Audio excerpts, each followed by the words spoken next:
A person normally grows up believing that their thoughts are normal, that their desires are just part of their personality, without realizing that there is an internal force that constantly pushes them toward choices that distance them from God. The Apostle Paul explains in Romans that the flesh is not only the physical body, but a weakened nature dominated by sin that tries to govern everything the person does. This is not something abstract. It is something lived every day in small decisions that seem harmless. When someone understands this, they begin to realize that the spiritual struggle does not only happen in the church environment, but within themselves. And that is exactly where the battle starts to become clear and real. In Galatians, Paul makes it very clear that there is a constant opposition between the flesh and the spirit, and that this struggle is inevitable as long as we are alive in this world. He shows that it is not just about external behaviors, but about an internal inclination that tries to hijack the person's will. Anyone who has tried to change a habit alone knows exactly what this is about. The flesh offers quick pleasure, immediate comfort, and false promises of control, but soon after it brings guilt, emptiness, and frustration. And even so, it keeps speaking loudly within the soul. This is the reality that many face in silence. The interesting thing is that the biblical text never tries to whitewash this reality. In Romans, Paul describes the human being almost like someone caught in an internal trap, wanting to do good, but being pulled toward evil. This shows that the struggle is not superficial. It is deep, daily, and often tiring. It is not a lack of willpower, it is a nature problem. The flesh wants to be the center, wants to dominate, wants to have the final word. And this explains why so many frustrated people love God but cannot live out what they believe. When a person starts to understand this dynamic, they stop blaming themselves so much and begin to see the root of the problem. They realize that they are not simply weak or undisciplined, but that there is a spiritual structure acting within them. This revelation does not bring burden, it brings clarity. Instead of fighting against themselves, they begin to realize that they are facing an enemy who needs to be identified. And when something is identified, it already starts to lose strength. This is the first step toward real change. The most curious thing is that this battle never happens in a noisy way. It is silent. It happens in the thoughts, in the desires, in the small decisions that no one sees. And the more the person ignores this, the more the flesh is strengthened. But when they start taking this seriously, something changes in the spiritual environment of their life. A path begins to open for those who understand this truth. And that is exactly where the second mystery that almost no one teaches comes in. Even after the fall of man, God did not completely abandon the creation that He Himself had formed. The text shows something fascinating. God set a limit on how far Satan could touch. In Job 2, we see that the devil received permission to touch many things, but could not cross a certain boundary. This does not reveal God's weakness, it reveals protection. In the midst of all corruption, God preserved something pure, something protected, something separated. This place is the human spirit. This means that no matter how deeply someone has fallen, there is still a part within them that has not been completely dominated. There is a silent place where God maintained His touch, His mark, and His possibility of relationship. Many people think they are too lost, that they have gone too far, that they have made too many mistakes. But the text itself shows that God never left the human being totally without a way out. He kept something within the soul, like a closed safe that the enemy could not violate. That is why, even before knowing God, many people feel a discomfort after making a mistake. There is a gentle, almost imperceptible voice that says, "This is not right." This voice does not come from education, nor culture, nor religion.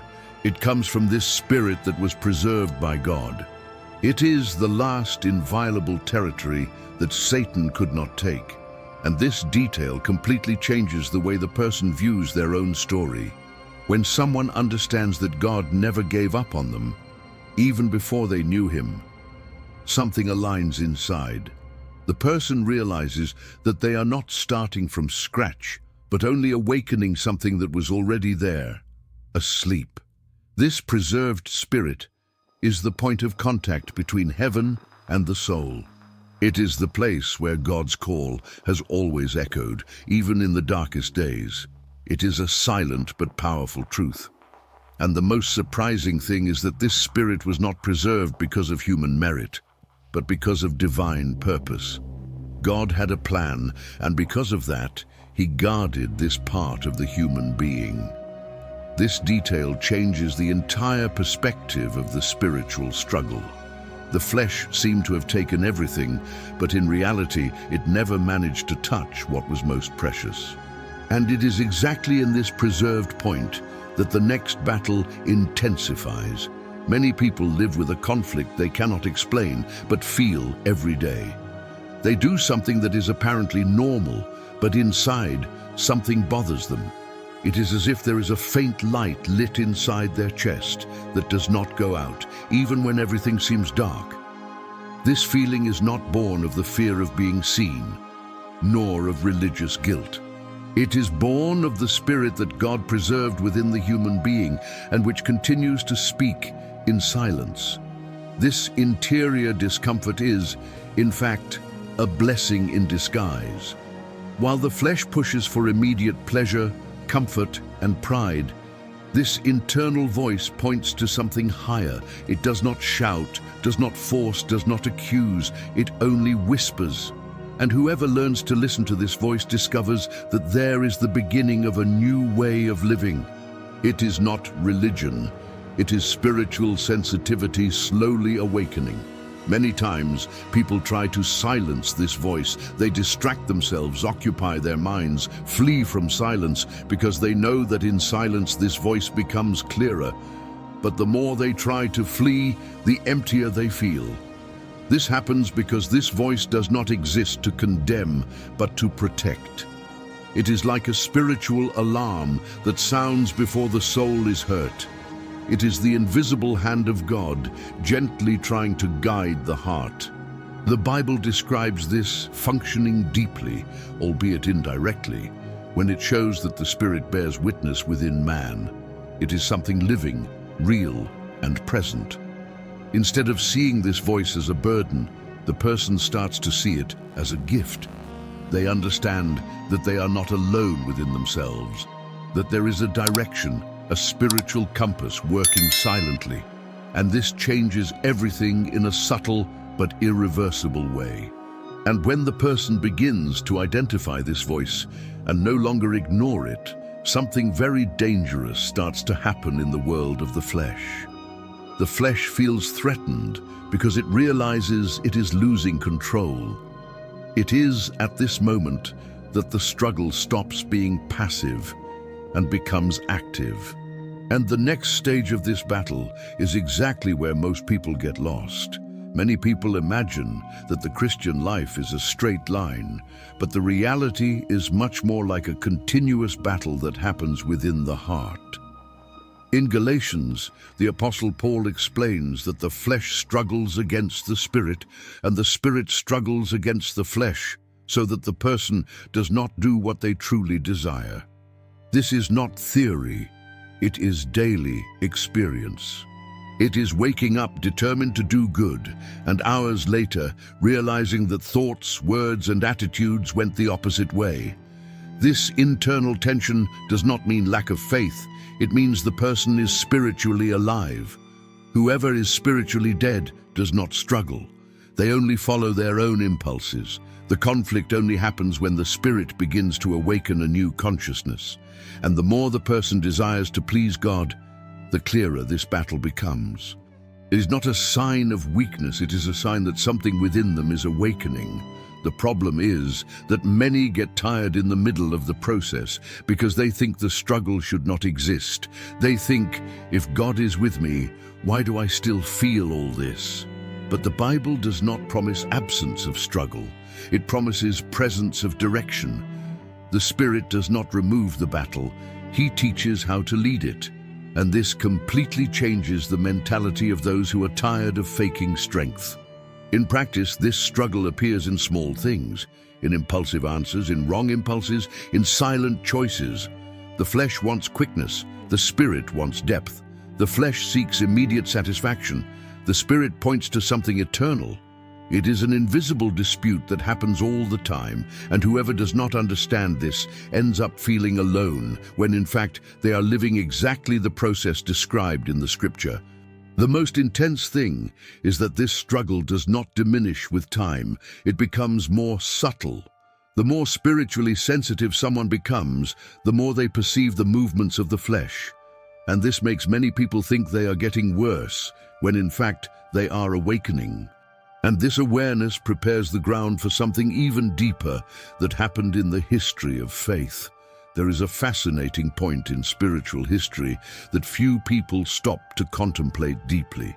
The fact that God decided to enter exactly the reality that most shames us.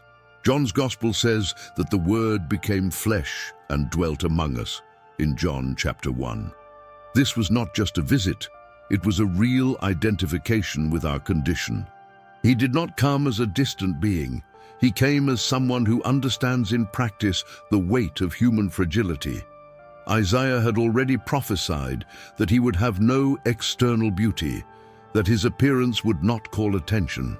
This is strong, because God chose a path of simplicity, rejection, and pain. He did not come as a king on visible thrones, but as someone common in the eyes of men. He clothed himself in the form that the world despises.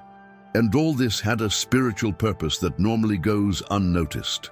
The reason he became flesh was not just to teach us to live better, but to deal directly with the problem of the flesh.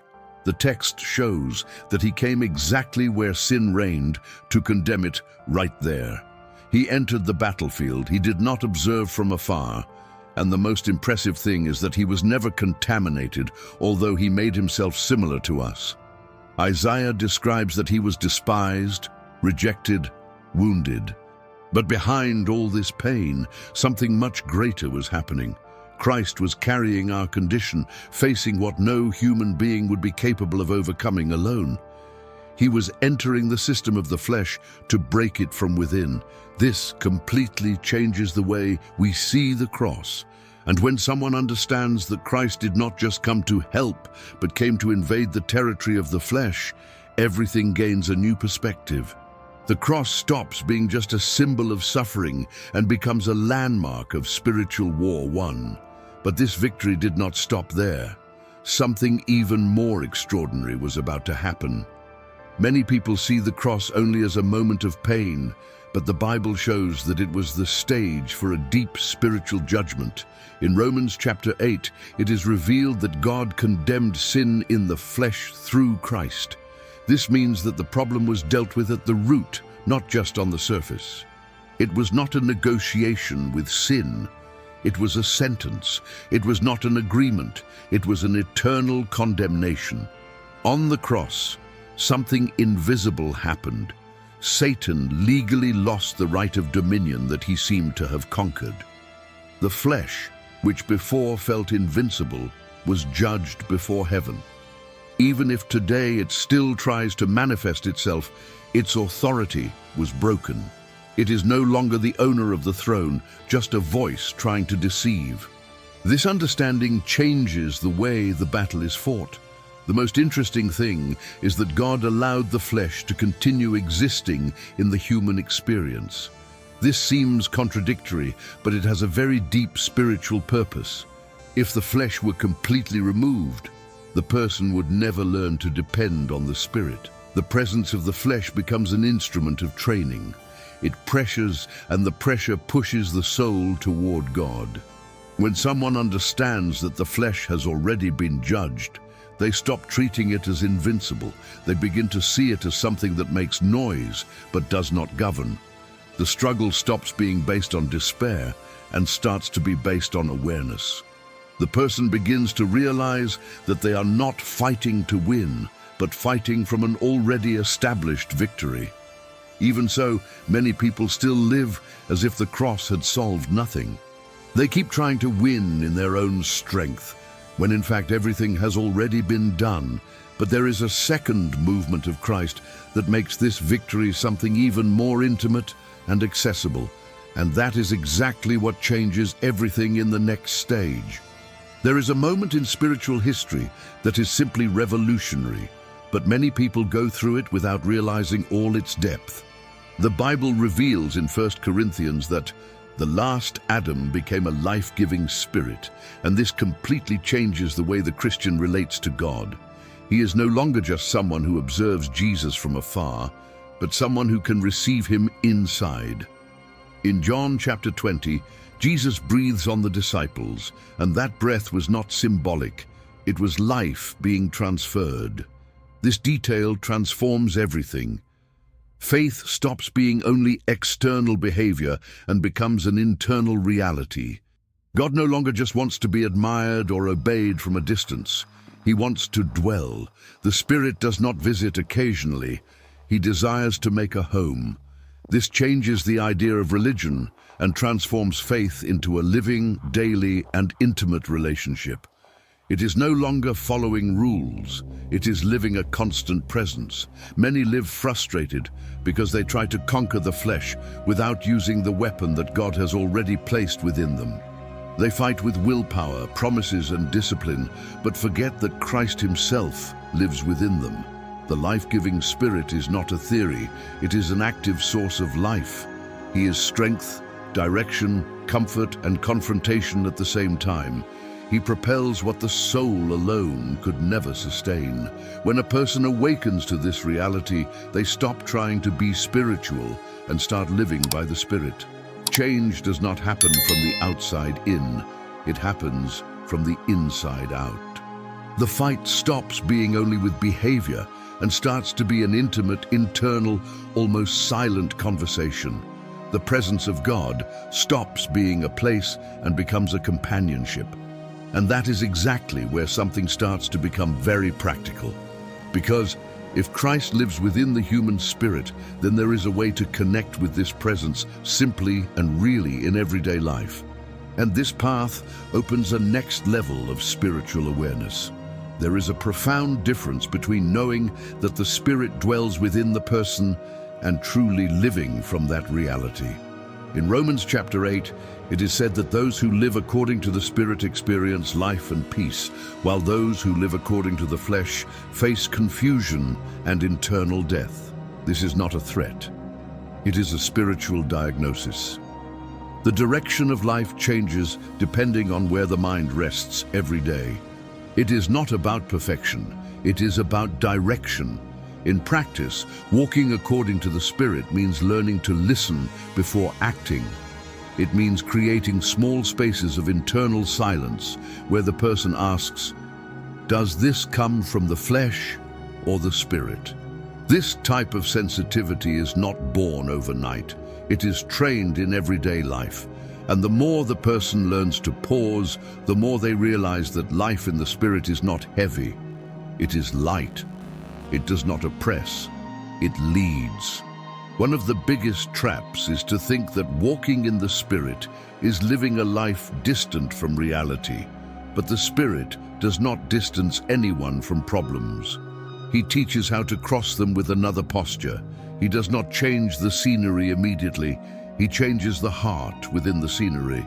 And this gives a stability that does not depend on applause, visible results, or human validation. It is a silent force that sustains. The interesting thing is that the flesh feeds on haste, comparison, and impulses. The Spirit, on the contrary, operates in lightness and direction. The more someone tries to run in the strength of the flesh, the more they get exhausted. The more they learn to rest in the Spirit, the more clarity they receive. And this clarity does not come in the form of shouts, but in the form of peace. A peace that begins to guide decisions that were previously made in desperation. But living according to the Spirit does not mean that the flesh disappears. In fact, it remains there, trying to pull back to the old path. The difference is that now there is a new consciousness, an inner place where the person can return whenever they feel lost. And this returning opens an even deeper door to the spiritual experience. There is something extremely simple, but at the same time extremely powerful, that many people ignore in the Christian life: the act of turning inward.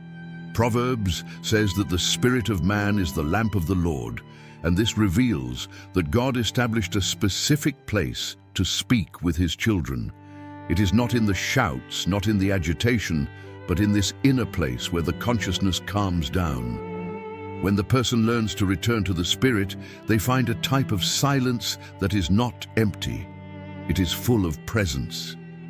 Returning to the Spirit does not mean isolating oneself from the world, but reconnecting with the source. It is like when someone realizes that they spent the whole day living on autopilot, reacting unconsciously, deciding without consulting.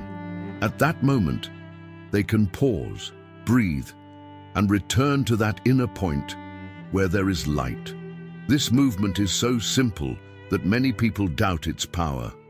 But the simple in the spiritual world is usually what transforms the most.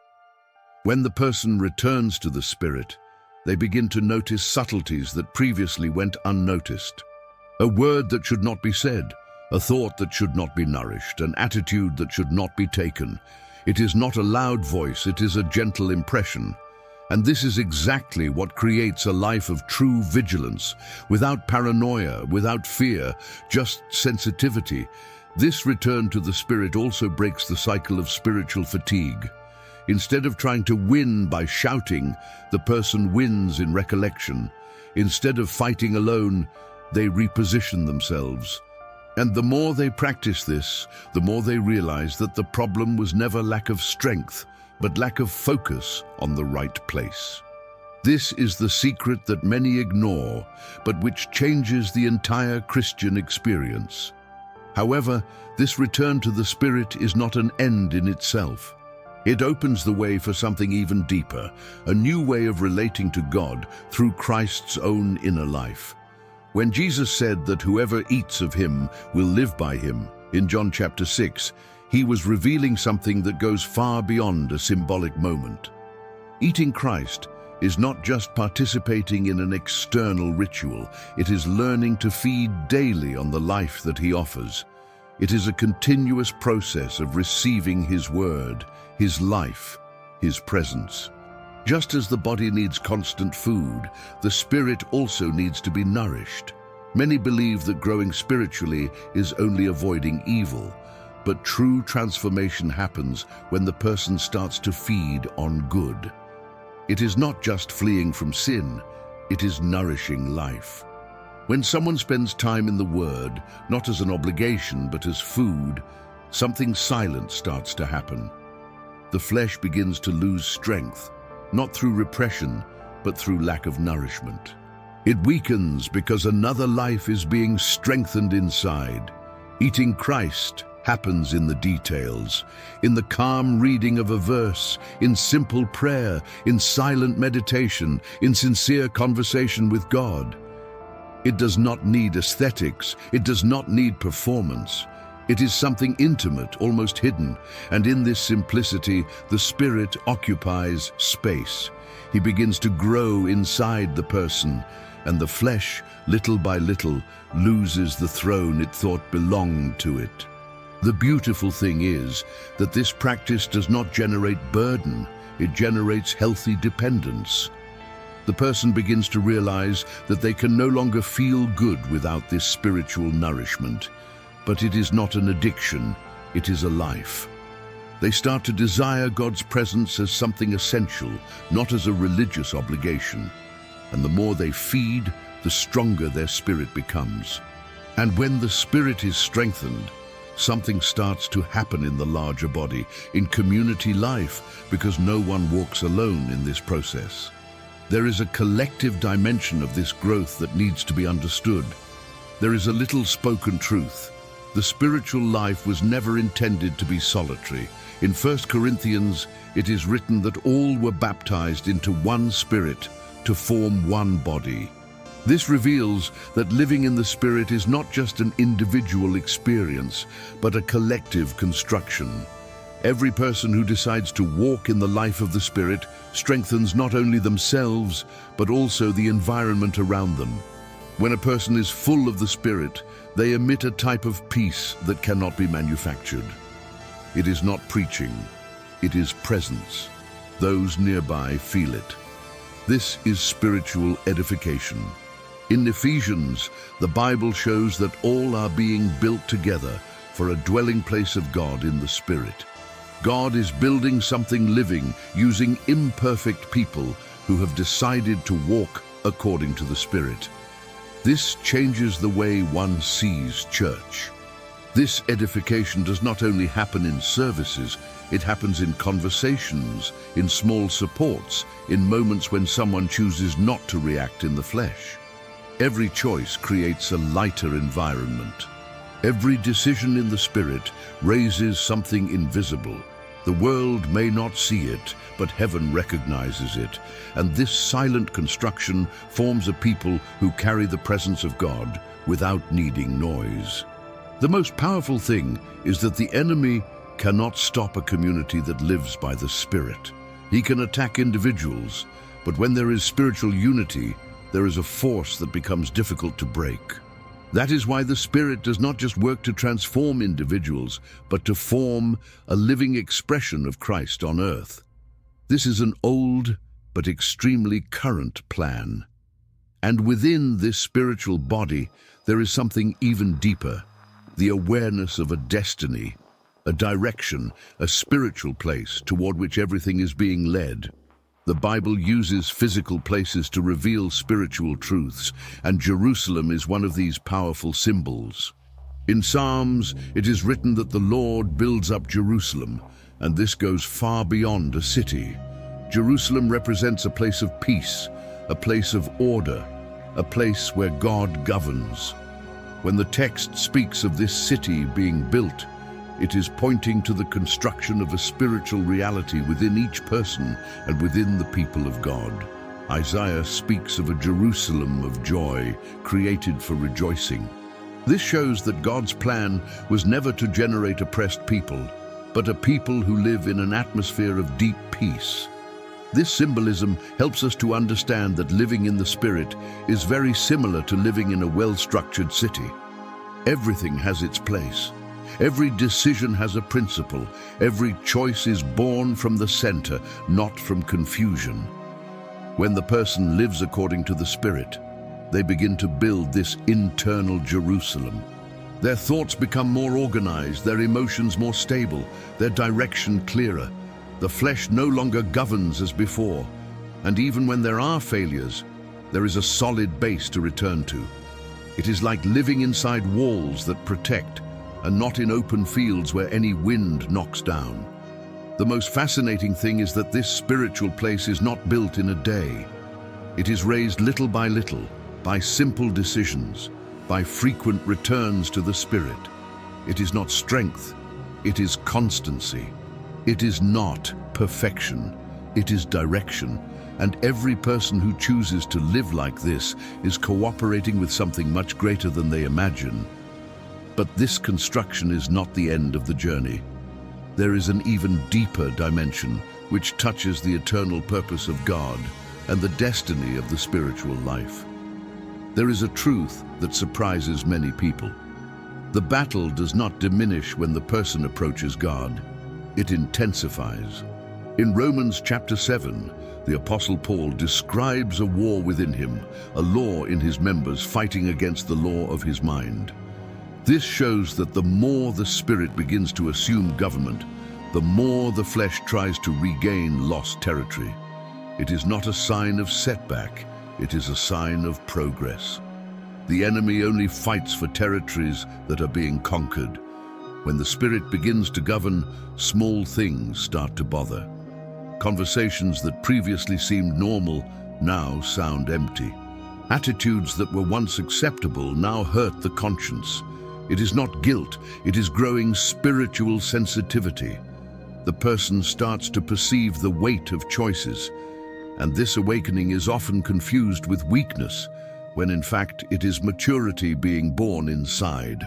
The flesh then changes strategy. It no longer manifests only in great sins but in subtleties.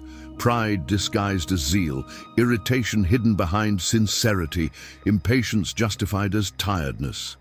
And this makes the battle more difficult, because now it happens at deeper levels, but also more revealing. It is at this point that many give up. They think they will never be spiritual enough. But whoever understands this stage realizes that this pain is a kind of training. It is like a muscle that hurts when it is growing. The spirit, by being strengthened, begins to demand a life that is more aligned, more conscious, more real. And the more this battle intensifies, the more the person realizes that there is no victory without a deeper surrender. It is not just a change in behavior, it is an inner surrender that begins to become necessary. When Jesus says in Luke chapter 9 that it is necessary to deny oneself and take up the cross daily, he is not talking about a heroic act, but about a simple and constant practice. Denying the flesh is not hating oneself, it is setting limits on the impulses that distance the person from God. It is learning to say no to certain desires and yes to a deeper path. It is not violence against oneself, it is wisdom. This daily practice happens in the details, in the tone of voice chosen, in the habit one decides to abandon, in the conversation one chooses not to nourish. They are not always big decisions, they are small, silent choices. And it is exactly in these small decisions that the flesh loses space, not dramatically, but consistently. The most beautiful thing is that denying the flesh does not strengthen emptiness, it strengthens the spirit. Every no to the flesh is a yes to the life of God. Every renunciation creates space for something greater to flourish. And this process does not make the person harder, it makes them more sensitive. It does not make them cold, but more conscious. It is an exchange, not a loss. Many people wait to feel like denying the flesh, but that almost never happens. Renunciation is born of decision, not emotion. And when the decision is made repeatedly, the heart begins to change. What once seemed heavy begins to become natural. The spirit begins to gain ground without the person realizing it. And the more this practice becomes part of the routine, the more the person understands that they are not alone in this process. There is an invisible cooperation happening. There is a beautiful dynamic that few fully understand. God does not do everything alone, and man does not win alone either. In Philippians chapter 2, it is revealed that God is the one who works both to will and to work.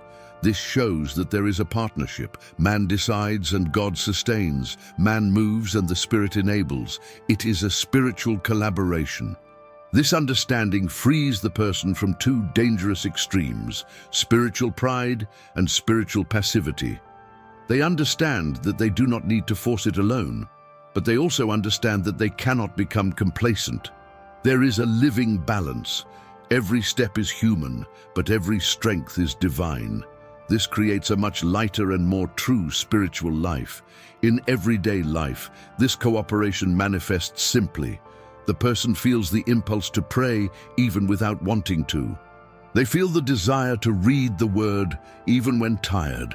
And when they respond to these impulses, something greater happens. The Spirit confirms, strengthens, sustains. It is a spiritual dance, not a solitary war.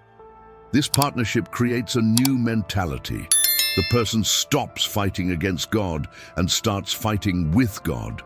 They stop feeling guilty all the time and start feeling guided. The burden lessens, the peace increases, the conscience becomes firmer, and victory stops being a rare event and starts to become a continuous experience. And even knowing that this cooperation is the way, there is still a next level of awareness, realizing that this internal battle was never about effort, but about a living relationship.